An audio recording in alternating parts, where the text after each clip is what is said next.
Hey, this is Language Shrimp. Today we're discussing some basic morphology. This is mainly going to be basic categories your language might fall into in terms of how much and what kinds of things you grammaticize, and various methods to grammaticize things into words, while the rest of the series will be specific grammatical systems like case or tense aspect mood. First, I'm going to go into an important cycle of how languages handle morphology, then I'm going to touch on some common things that get grammaticized, then I'm going to go through different methods of said grammaticization.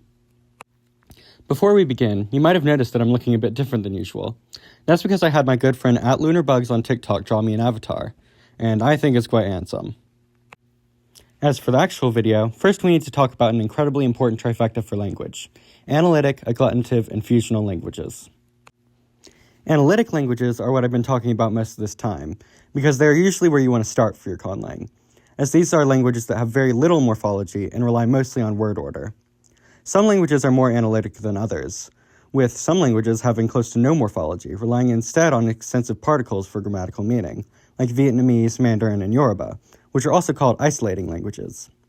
English also falls mostly into the analytic category, with it having very few grammatical forms compared to other languages, although due to its complicated history, it really has a mix of all the categories. Next, there are agglutinative languages, like Japanese, Turkish, and Swahili. These guys use agglutination as opposed to inflection, which I'll get into in a sec. Essentially, over time, as the language grows, words are bound to affix to each other. Agglutinative languages are the most simple form of this, where you simply string morphemes, or bit of grammatical meaning, together to form massive new words and complex grammatical systems. What effectively makes an agglutinative language an agglutinative language is that it's very synthetic, i.e. the opposite of analytic, in that it uses a lot of morphology. And each morpheme is recognizable as to where it starts and ends and what it does. Contrastingly, there are fusional languages, such as Latin, Hindi, and Navajo, which are also synthetic or highly grammaticizing, but are a lot less simple. Over time, as an agglutinative language goes on, phonological changes and simplification may lead to the various morphemes in the word blurring together with each other and with the root word. This results in a lot less intuitive, but theoretically more phonologically efficient morphology, transforming agglutination into inflection, where recognizable and theoretically separable morphemes are replaced with complex conjugations and declensions, where various modifications to a word pack multiple meanings into a smaller amount of space. However, over time, the complexity of these inflections may get harder and harder for speakers to keep up with, and speakers may lose many forms and replace them with the use of various particles or merge them with other forms, until the language loses most of its syntheticness and goes back to relying word order, or being analytic, thus completing the cycle. Now, what I just explained is of course a bit of an oversimplified and over-idealized example. Most languages are some mix of these categories, not being entirely analytic or synthetic, and not being entirely agglutinative or fusional. There are also times where languages skip or merge steps in the cycle with weird results, such as German, which is officially a fusional language due to its sizable inflection system, but started using agglutination heavily while still in its fusional phase, meaning it uses a mix of both strategies. There are also various rare and unique subcategories or alternate categories amongst the three core ones. I mentioned isolating languages as a term for extremely analytic languages, but there are also levels of increasingly synthetic languages. Many agglutinative languages are capable of unifying whole phrases into single words, but some extreme ones are capable of taking whole simple sentences and turning them into words. These languages are known as polysynthetic languages, such as Ainu, Nahuatl, and Cree. Most polysynthetic languages, as mentioned, are agglutinative, due to agglutination being much more conducive to a sentence-level complexity. However, some languages like Navajo manage to strike the balance to form a fusional polysynthetic language. There is also the presence of an introflexive language, such as Arabic, which is generally considered a type of fusional language, but sometimes treated differently.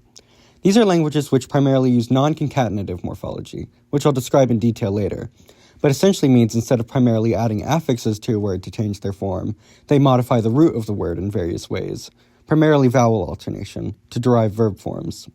It is notable that most fusional languages also have some non-concatenative affixes, but it is used heavily alongside with concatenation.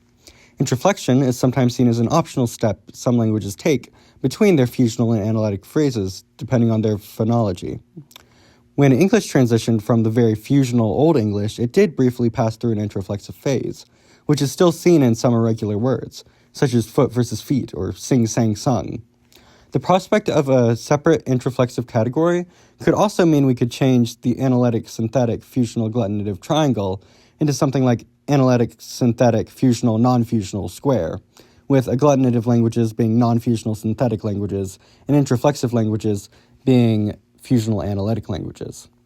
However, this type of language is so rare and typically still displays so many other fusional and non-analytic behavior that it is likely still better off being just a subcategory.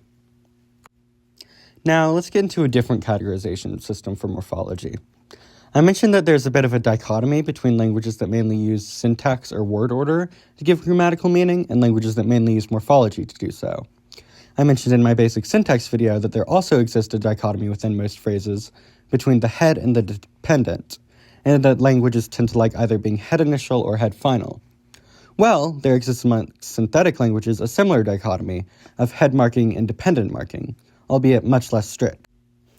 Essentially, there's an issue that all languages must resolve of showing who did what to whom in a sentence, aka showing semantic or syntactic role. I described in my basic syntax video how you can do this with word order, but there are also strong strategies with morphology. Amongst head-marking languages, this core issue is resolved by the grammatical system of agreement, where pronouns or classifiers affix onto various other words, namely verbs, in different ways to show the relation of the agreeing noun to that word.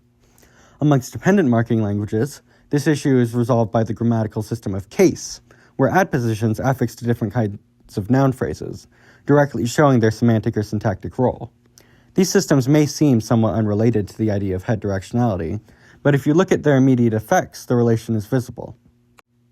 Within a simple sentence, a head-marking language marks the verb, which is the head, with an agreement marker that corresponds to the subject and/or object, which are the dependents, while a dependent marking language marks the dependent, subject, and object, with the nominative and accusative cases, while leaving the verb untouched. Within an adpositional phrase, a head-marking language marks the head adposition, with an agreement marker corresponding to the dependent noun, while a dependent marking language turns the adposition into a case for said dependent noun. Within a noun-genitive phrase, a head-marking language marks the head noun with a genitive marker derived corresponding to the genitive, while a dependent marking language puts the genitive into a genitive case, etc., etc. Now, as mentioned, the system is not nearly as strict as head directionality and syntax. There's plenty of variance and mixed matching as to which situations are handled which ways. I plan on very certainly making videos in the future about agreement and case, detailing their full potential and quirks. There also notably isn't a small number of languages that are redundant with some or most of these situations. These are called double marking languages, which somehow mark both the head and dependent within most or all of their phrases. I'd also like to mention a pattern of how the marking relates to the syntax of head directionality. Head marking/agreement occurs pretty evenly between head initial and head final languages, but dependent marking/case generally prefers the dependent initial syntax due to the fact that case affixes really hate being prefixes, and only postpositions tend to affix to words in the vast majority of languages. Also, interestingly, and I'm not sure why, but head-final languages seem to much prefer more marking to less. Next, I'd like to mention the situations where head or dependent marking don't really apply, mainly auxiliary phrases and determiner phrases. These, as I've mentioned in the past, mark specific details about their modified content word, whether that be a verb or a noun respectively. Due to the fact that these phrases pretty solidly have one content word and one function word, and function words like affixing onto content words much more than vice versa, these guys tend to stay separate from head relations, and just have the function word affixed to their content word to specify grammatical function. I'll get into details with both of these in later videos too, i.e. tense aspect mood with auxiliaries and verbs, and number, proximity, definiteness with determiners and nouns. Do remember that these still somewhat relate to head directional syntax due to the fact that suffixes are somewhat more preferred to prefixes. So if your language has final auxiliaries or determiners, they're more likely to affix on than when they are initial. How that relates to head directionality is described in my basic syntax vid. Also, here's a quick little chart of some of the parts of speech and how they may combine to form different inflectional grammatical systems. Now, let's get into the actual phonological process of marking. There are two main categories, concatenative morphology and non-concatenative morphology, which I mentioned earlier. Concatenative morphology is by far the most common, where you simply add an affix to the word, almost always derived from a particle getting reanalyzed as being part of a word, while non-concatenative morphology is everything else. First out there are your basic prefixes, or affixes before the root, and suffixes, or affixes after the root, with the root being the core word being affixed. Technically, suffixes are somewhat more likely to occur than prefixes. However, a solid number of languages have a good mix of both, or even a preference towards prefixation. Also, I want to mention here again that most affixation is the reanalyzing of two words as one due to how often they are used together. And so if your language has rules of phonotactics, you might want to retcon these new joint words to fit those. For example, if your language has a strong vowel harmony system, affixes will generally want to conform to that. Or if your language has a lenition system where some sounds are found at the end of words and some in the middle, the beginning of any suffixes that don't fit the system may be pushed to the nearest sound that complies. Or, if your language doesn't like clusters, it might place a random vowel between the root and an affix, or remove the first consonant of the affix. Similarly, if the language doesn't like vowels in hiatus, it might place an epenthetic consonant, merge the vowels into a diphthong or long vowel, or more likely just remove the initial vowel of the suffix. There's also the issue of stress.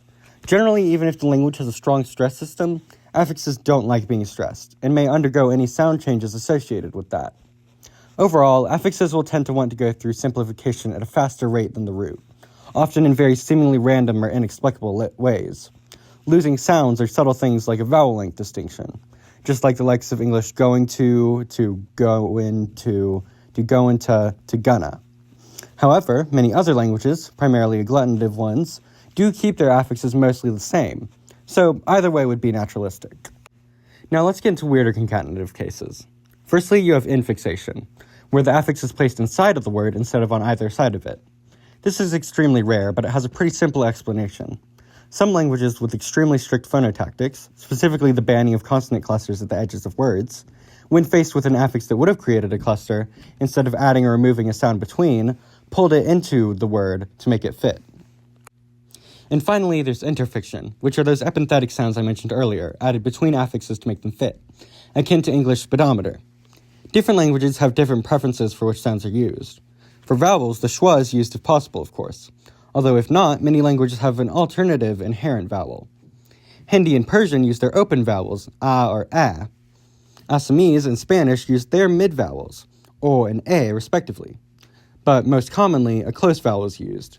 Japanese and Korean use their back unround closed vowel, u, while Brazilian, Portuguese, and Arabic use their front unround closed vowel, e, and Turkish uses whichever closed vowel aligns with its vowel harmony system. For consonants, this is rarer, though, because languages tend to be a lot more accepting of eliding or reducing vowels than consonants. However, French has an epenthetic t, and Japanese has an epenthetic s, and other languages might use their default hiatus separator like or h. This list of inherent sounds isn't just for interfiction, by the way, but for epenthesis in general as a rare sound change, and for borrowing, as epenthetic sounds are often added into borrowers to make them fit the language's phonotactics. Next, we have our non-concatenative affixes. First, most simply, there is disfixion, where a grammatical form is marked by it missing a sound. Here's a pretty simple example. Take an example language and give it two words, each with two forms, kato/katori and sumi/sumiri. Now, have word final vowel loss, and then word final consonant loss, except for in initial syllables, and boom, now it's kat/kato and sum/sumi.